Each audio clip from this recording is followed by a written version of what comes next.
BookTube, welcome back to the History Shelf. My name is Peg. As always, it is lovely to have you here with me.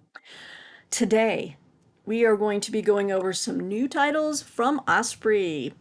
Osprey, as you may know from other videos I've done, is a military history publisher, and they do a lot of really neat collections or series of books that are very slim, very richly illustrated with maps, artwork, original artwork, and just they're really brief reads, like 90 pages each. And I think you've seen them on the channel before. There are these guys right here. Well, we got a bunch of new ones, and I wanted to share with you some of them that have come in at the History Shelf. We're going to start with the Men at Arms series. This is number 549, and this is the Dacians and Getae at War, 4th century BC to 2nd century AD. Sorry for the glare. By Andre Pogasius, illustrated by Catalin Draghicki. Okay. Apologize, but I didn't get the names right.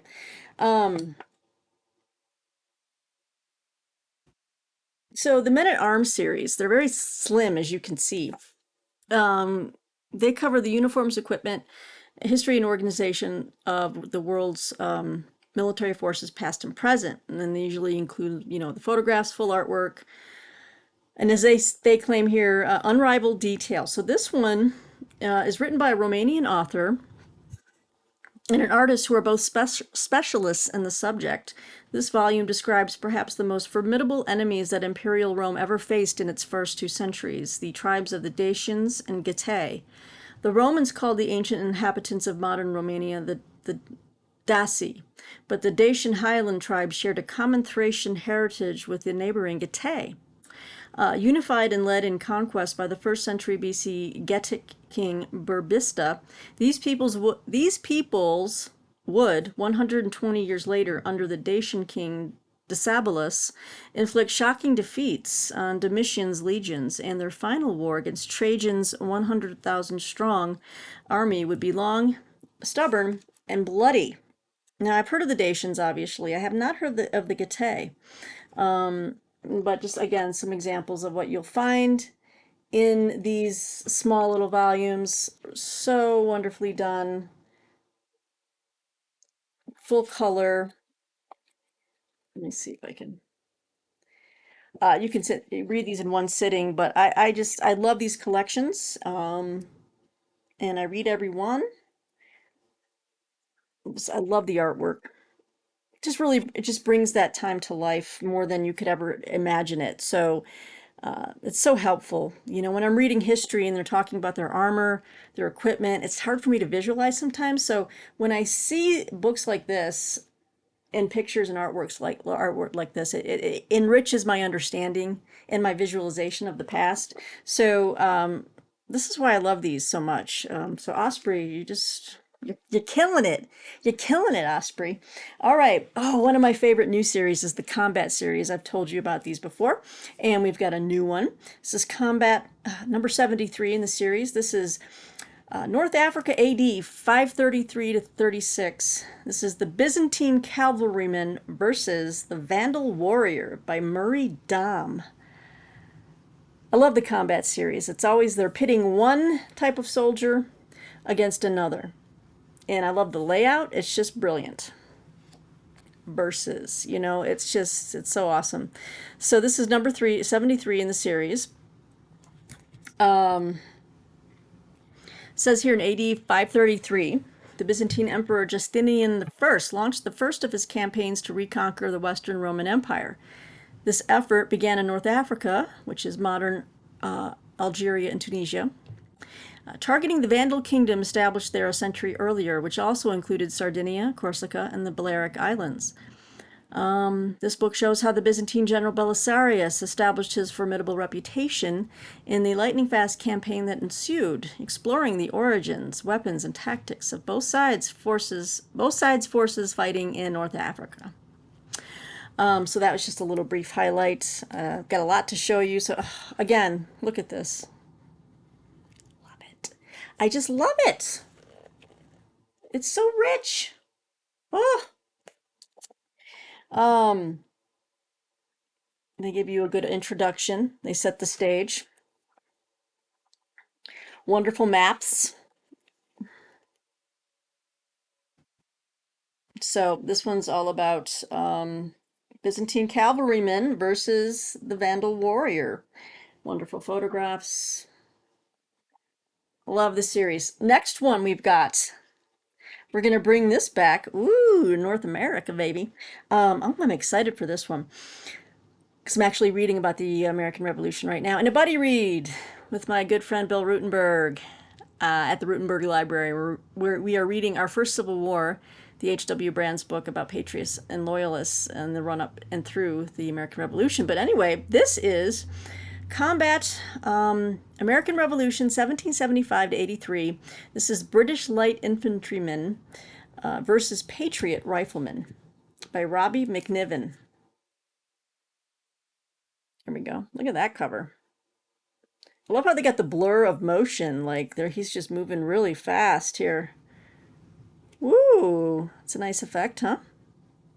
Yeah, so this is number 72. Okay, so that's this came before. What do we have here?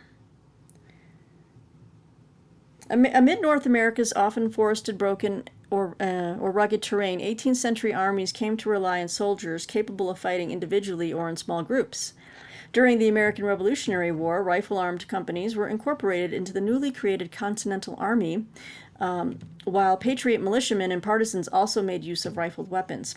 Facing them were the British Army's light infantrymen, among the most experienced regular soldiers fighting for the crown.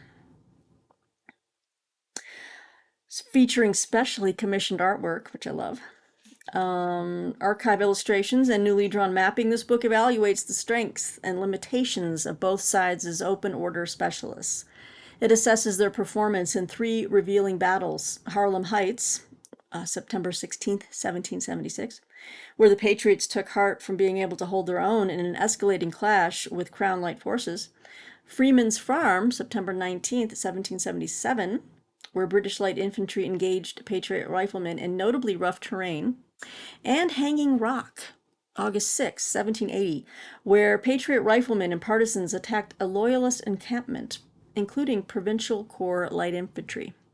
So, yeah, let's see what we have. Some great stuff on the inside here. Let's look at that artwork. That split screen stuff they got going on. I'm loving it. And here's where they go into Freeman's Farm. And they give you like a map key. There we go. So yeah, another winner in the combat series. Let's see. We're gonna skip over to the campaign series, which is also a lot of fun. The campaign series are accounts of history's greatest conflicts, detailing the command strategies, tactics, and battle experiences of the opposing forces throughout the crucial stages of each campaign. Hence the name, the campaign series.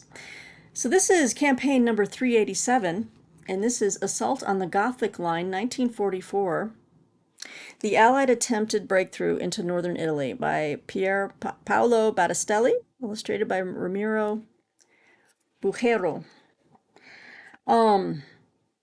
So it says here, the Italian theater of operations post-summer 1944 was often and incorrectly surmised at the time as a quiet sector of World War II, populated with troops who were relieved not to find themselves fighting in Northwest Europe.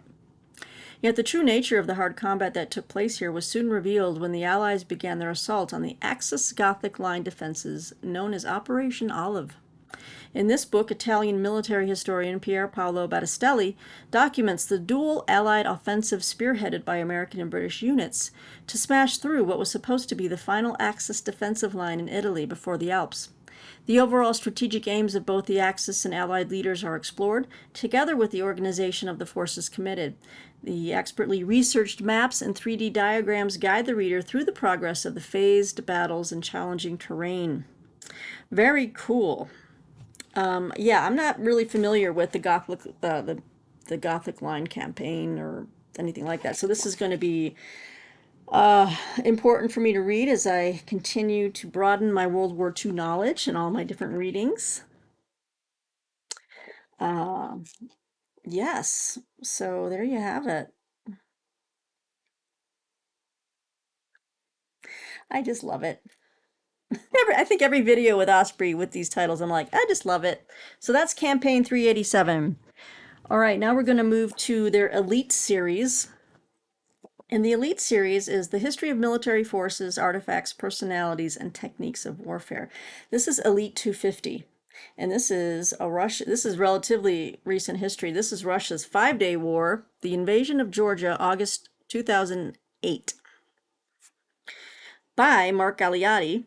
He's written extensively for Osprey, illustrated by Johnny Shumati, and Johnny Shumati has also illustrated numerous things for these Osprey books. Yes, so 2008, and it tells you other titles in the series. Since becoming president of Russia in 2000, Vladimir Putin has striven to reassert Moscow's influence over former Soviet states and Russia's near abroad. In 2008, responding to Georgian President Mikhail Saakashvili's open ambitions to attach Georgia to the Western world, the Kremlin manipulated a secessionist movement in the Georgian region of South Ossetia to provoke Saakashvili into armed action. When Georgia launched its military incursion into South Ossetia, and on August 8th, Russia struck back hard. Although the outnumbered Georgians signed a damaging peace agreement, after a matter of days, this 5-day war revealed serious flaws in Russia's military readiness, not fully eradicated by the time of Putin's invasion into Ukraine in February 2022. In this book, Dr. Mark Galeotti, an internationally known expert on Russian military and security affairs, provides an in-depth and informed analysis of the Georgian conflict. So I'm very excited to read that. This does definitely have an antecedent, I guess, to what's going on right now in Ukraine, and saying basically this war kind of already revealed the flaws that Russia never fixed by the time they invaded Ukraine. So, Russia's 5-day war, Elite number 250. Okay, the next one we have a new series. They have a little less than 40 titles in this series so far, I believe. But it's Air Campaign. So this is Air Campaign number 36, South China Sea, 1945, Task Force 38's bold carrier rampage in Formosa, Luzon, and Indochina, by Mark Lardis. Illustrated by Irene Cano Rodriguez. Oh, fabulous. Yep, all about the air campaigns. Look at this dive bomber. Or is this the kamikaze? What is this? Ooh, that is striking. Again, these run around 90 pages. Some are a little less, some are a little more. Campaign objectives. Let's see here. Really fascinating black and white photography, just showing the damages. And let me read it to you real quick here. As 1945 began, Admiral Halsey launched a campaign he had longed to conduct, a 10-day sweep through the South China Sea using Third Fleet's carrier air power to strike Japan's airfields and sink its warships in port. It would also, more importantly, sever Japan's main supply line, which fed the country's industries and military. But no carrier force had ever survived in such confined, hostile waters before. In this book, Mark Lardis explains how groundbreaking Third Fleet's operation in early 1945 was. By the time the carrier fleet had exited the South China Sea, after launching airstrikes into harbors in Indochina, on the Chinese coast and Formosa, over 300,000 tons of Japanese shipping and dozens of warships had been sunk. With follow-up airstrikes against Formosa and the Ryukyu Islands, the success of the sweep was unprecedented. The South China Sea raid proved that aircraft carriers could overwhelm land-based air power, and was the forerunner of the post-war era of U.S. naval dominance, where carrier groups could strike around the globe with near impunity. Indeed. Not sure I think our military has just been gutted. We don't have that type of reach anymore. I mean, we're still up there, but I think the drawdowns were pretty in the last 20 years have been kind of crazy. Frankly, I mean, I subscribe to all the like different Navy magazines that the Navy puts out, and I don't know. I read, I'm a vet, and I am just very much interested in military matters, and I just the state of our readiness right now is it needs some improvement and it needs some beefing up. I'm not gonna, you know, I'm not gonna lie to you guys. But anyway, South China Sea, 1945, the air campaign number 36. And obviously, there are others in the series. I have a bunch of them, and I've shown them on this channel before in other videos. I should probably make a playlist of all my Osprey books. That makes sense, actually. In case you're really loving the Osprey stuff and you don't know how to find it, I'm gonna go ahead at some point, hopefully this week, and I'll make a playlist for all the Osprey videos so you can just play them all day long if you want. All right, so the next one in the series we have here, or another series, is called Duel, which is interesting. And every one of these has a different kind of look and feel and design, and I really enjoy that. And so the Duel series is the account of machines of war pitted against each other and the combatants who operated them. Step onto the battlefield and immerse yourself in the experience of real historic combat. So Osprey Duel. It's called Engage the Enemy is the subtitle of the series. But anyway, this is Duel number 127, U.S. destroyers versus German U-boats. Ooh, the Atlantic, 1941 to 45 by, Mark Lardis. There he is again. They're designed wonderfully. Look at this.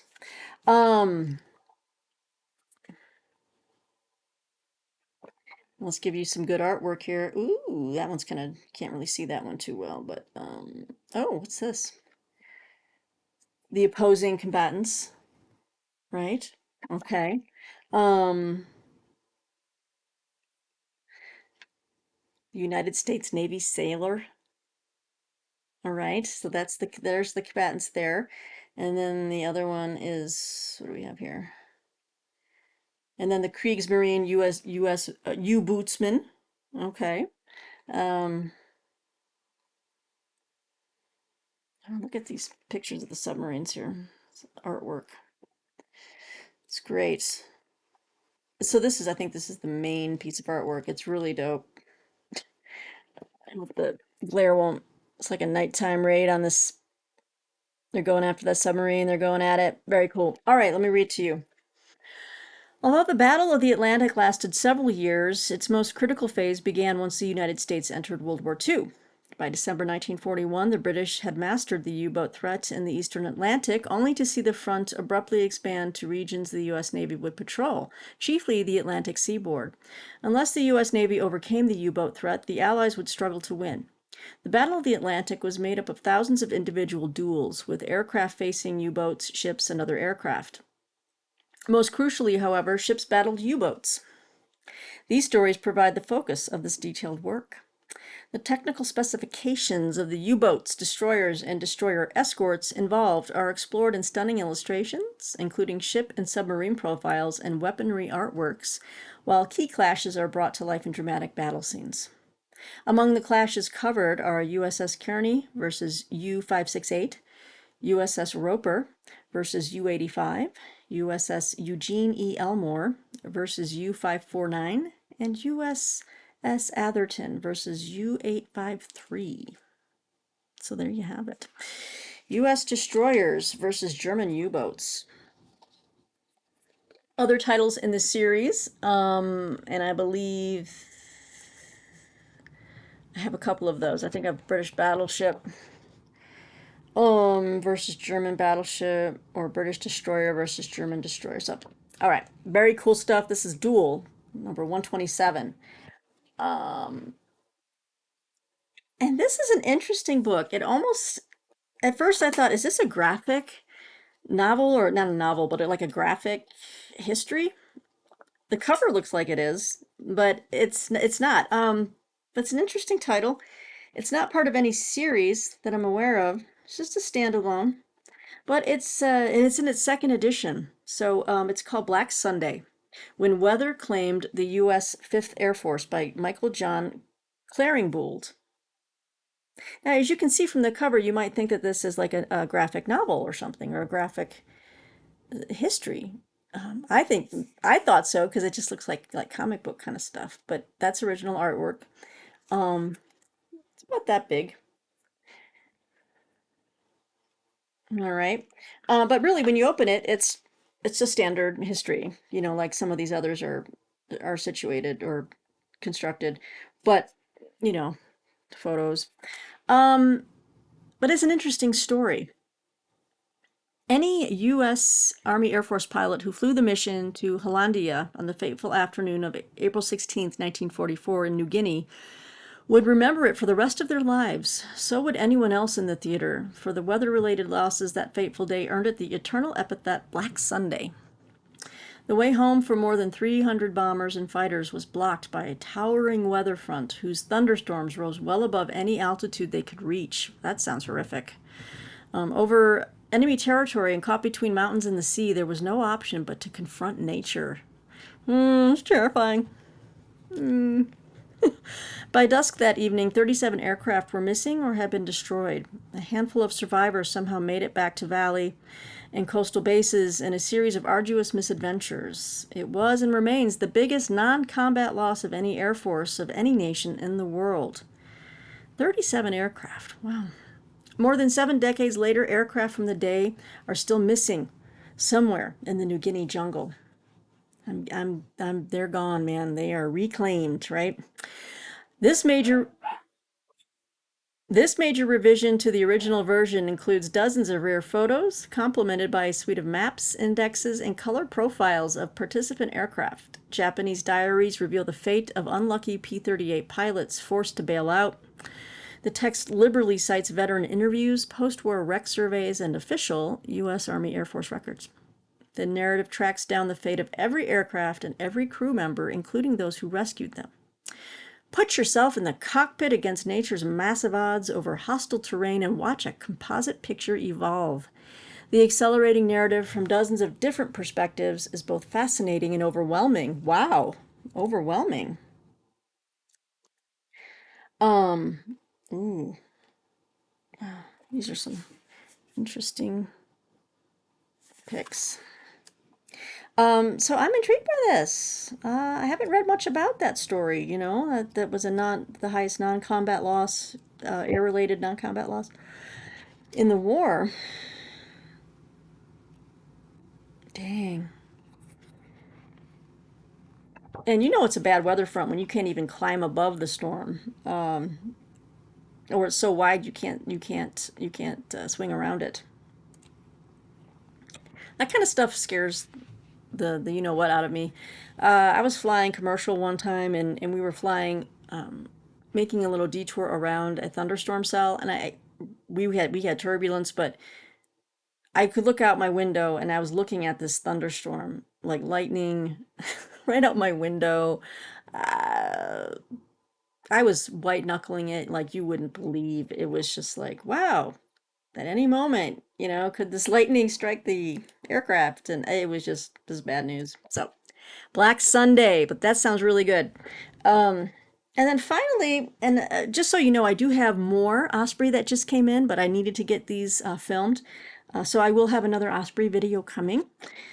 Here's another. This is another type of like broad like book, but they're oversized. These are called. They have different series that with different geographic areas, but this one is Middle East at War series. And as you can see, it's a very big thing compared to these smaller ones here, right? It's a bigger book. Um, I've gotten a few of these, and a couple of these are for like different areas or different wars, but this is focusing on the Middle East at war, and this is the Arab-Israeli War of Attrition, 1967 to 1973.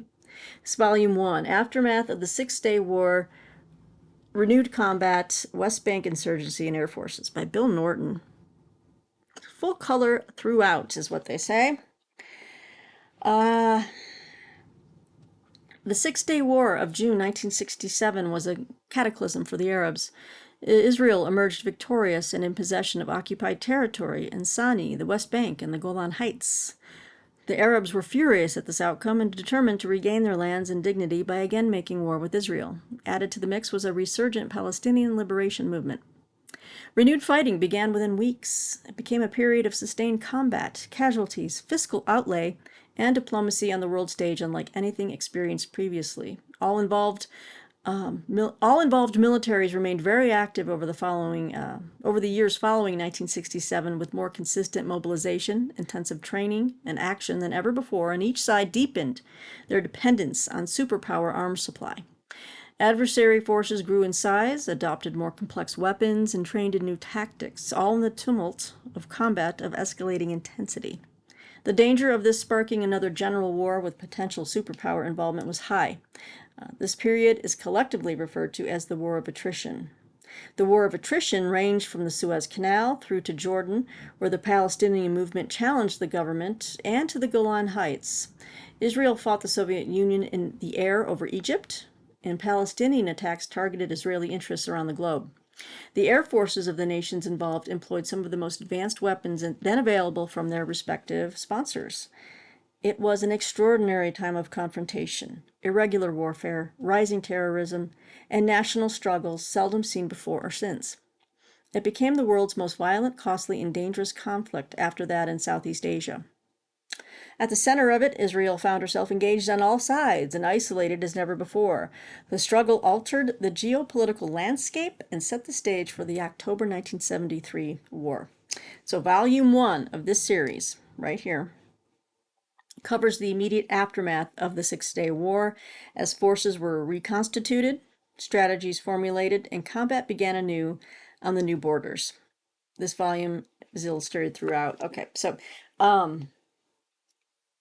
yeah, I mean, I've got a couple of books on the Six-Day War. Kind of read about these things in other books, like larger histories of that time frame. Ooh, look at that. Some lots of specifics in here. Naval disparity. So just rich, chock-a-block with images, photographs, stats, data, anything you'd want and need. All right, guys, so that's my latest video of some recent Osprey military history titles. Let me know which ones appeal to you in the comments below. I will try to make that playlist just so I can group these videos more. I know that they're more for a targeted audience. Don't get as many, not as many people are interested in these as I am, but there's a few of you out there that enjoy them. So I like to make these videos for you in particular. So anyway, guys, let me know what you think below, and thanks for joining me here on the History Shelf. We'll be back soon with more content, more books as always. So take care out there. See you soon.